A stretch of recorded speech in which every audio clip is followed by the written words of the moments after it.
কি অবস্থা! ইউটিউব চ্যানেলটা মানে দেখতেই পারি না। এই খলনায়ক মতরি আপার জন্য মানুষের একবার অতিষ্ঠ করে লাইতাছে। আসসালামু আলাইকুম। আশা করি সবাই ভালো আছেন। আজকে আবার নতুন করে রেসিপি নিয়ে আসলাম। শর্টকাট এই যে করলা, মানে করলা, আলু আর সাথে গাজর দিয়ে একসাথে ভাজি করছি, আর ইলিশ মাছ দিয়ে রান্না, লাউ দিয়ে রান্না করছি।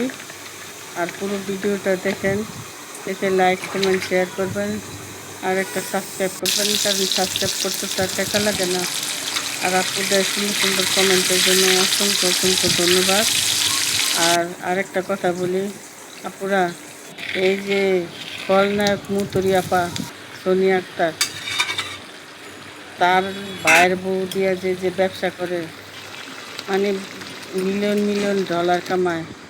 কি দরকার আপন মানুষের দিয়ে কত বড় গাই, খারাপ মানুষ না হইলে এসব করে, নিজের আপন ভাইয়ের বউরে দিয়া ব্যবসা করে। আজকে এই পর্যন্তই। আর এই যে দেখেন রান্না বাড়া শেষ করে যে ঘরটার গুছাইলাম, এই ঘরটা মুছলাম, কারণ পাও দেওয়া শর্টকাট মুছি মুচ্ছা এই যে দুপুরে খাওয়া দাওয়া করলাম। খাওয়া দাওয়া করে আজকে এই পর্যন্তই। আর আপনারা ভালো থাকবেন, সুস্থ থাকবেন। আল্লাহ হাফেজ।